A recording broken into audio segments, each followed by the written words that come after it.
Stories help to illustrate points. So I'm going to share some stories with you, just to show you what can go wrong. Because I don't want to tell you just the good stuff, right? I want to be transparent. I want to be balanced. Okay, don't worry, it works out in the end. So this is the monk. I don't know if you can see him well. It's the monk. It's the monkplex. We bought this fourplex from a monk.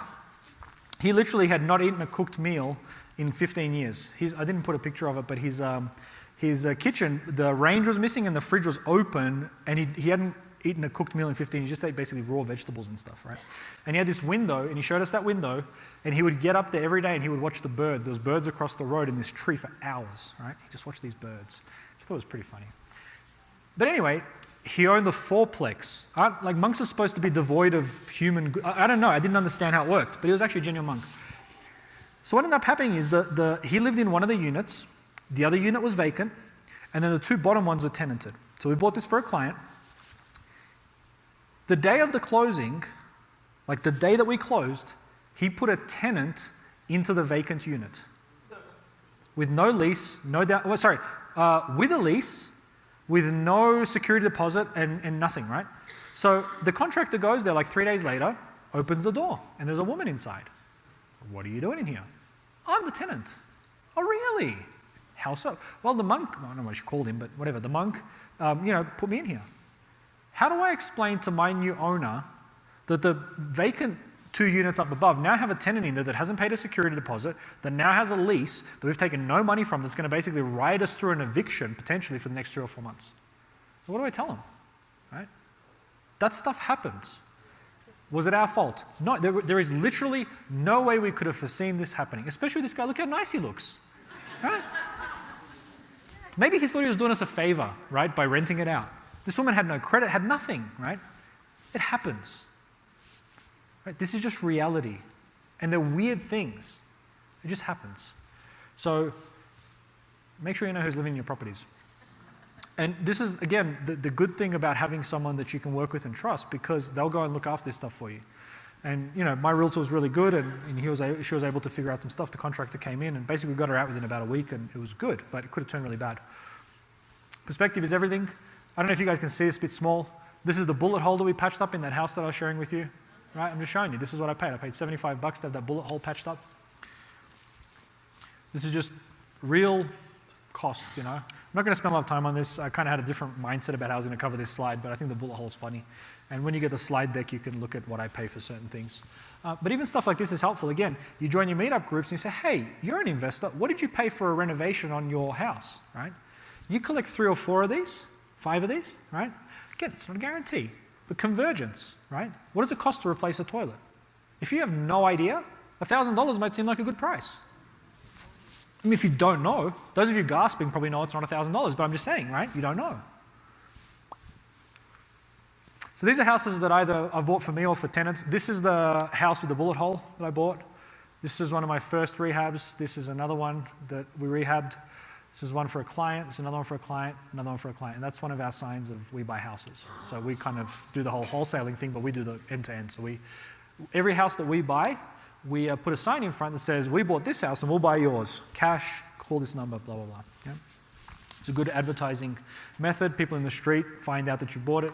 And we're not slumlords, so we always improve the places where we buy. And so people like that and they refer people to us. It's really good advertising, and the sign only costs like $20.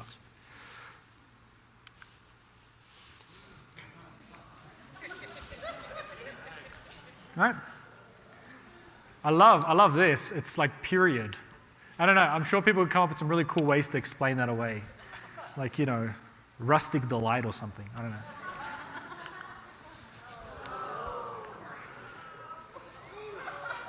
What? It's awesome. What are you complaining about? I know. Leftovers. Okay.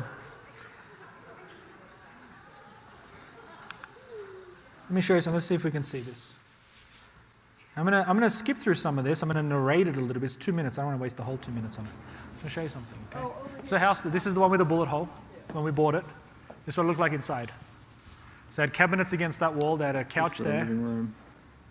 They had this weird carpet.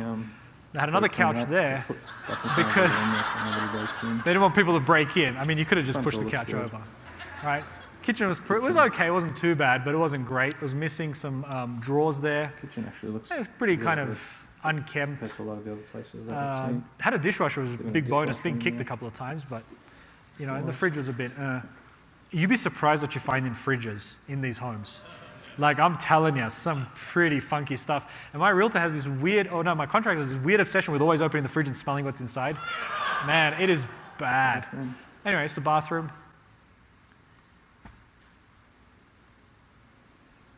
As you can see, nothing, look, here's the interesting thing. It's 1,100 odd square foot home, 1,000 square foot home. This one was built in 96. So it's not the oldest house, right? It's relatively new. You know, relative to some of the other houses we buy in the 40s, 50s, 60s, and so on. And actually, this is something I didn't have the point in the video, but I will narrate it for you as you watch. If you're buying an investment property, and in the Springs especially, you're going to see properties that are, 1900s, 1910, 1920s. You can buy whatever you want, and Mike can tell you, you can make money on anything. This is my personal preference. You don't have to do what I do. I don't really like buying anything that's kind of pre-50s, basically pre-World War II. There's a couple of reasons, but really the simple reason is building materials changed. Right? And so because building materials change, like if you want to go to Home Depot and buy a window or a door, if you've got some non-standard item, it's going to cost you 3 times as much, right? It's just reality. And some things people don't know how to repair or replace or whatever. This is just a house, again, the rooms are full of just junk, just like these walls being blue. You think, oh yeah, who cares? It's a blue wall. Do you know how many coats of paint it takes to cover a blue wall? Right? People don't think of that stuff. They just go, I'll just paint it. Yeah. Good luck. So, I'm just showing you this just for reference, okay? Let me show you what it looks like when it's done. Same house. $13,000 later. I mean, that looks decent, right? But see, when you saw the toilet picture, everyone's like, ah. Yeah. But that's what, I never touched the toilet. I never touched the thing, right? I mean, we did the backsplash, we put new appliances in, we put like knobs, you see? Just little things. Do you know why we put knobs? Makes your cupboards last longer, right? Because, and they don't get as dirty, people touching them, right? We put vinyl on the floor. We don't use vinyl anymore, but we did back then. We're still learning. We just painted it white. 17 coats of white. This is another one I bought, rehabbed. This one I got a little bit sexy on. I put this brick wall, faux brick wall. It cost me too much, but I really liked it. This was one of those ones that I had the HGTV couple that bought it, right?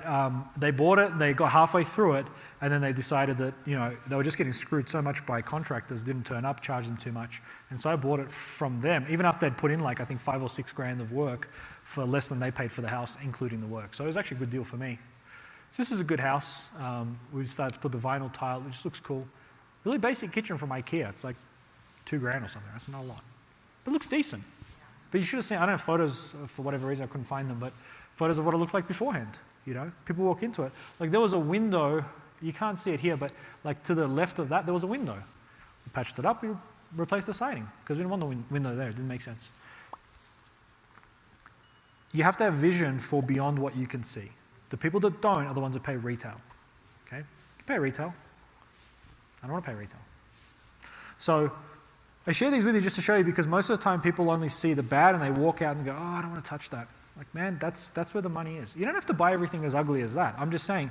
So I've seen people walk into a house and go, I don't like the paint. I don't like the carpet. Okay? So what? Who cares?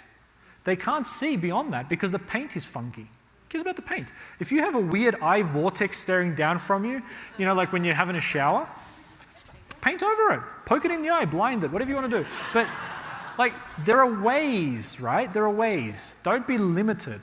Don't be limited. Don't be like, I would never live there. You don't have to live there. Okay?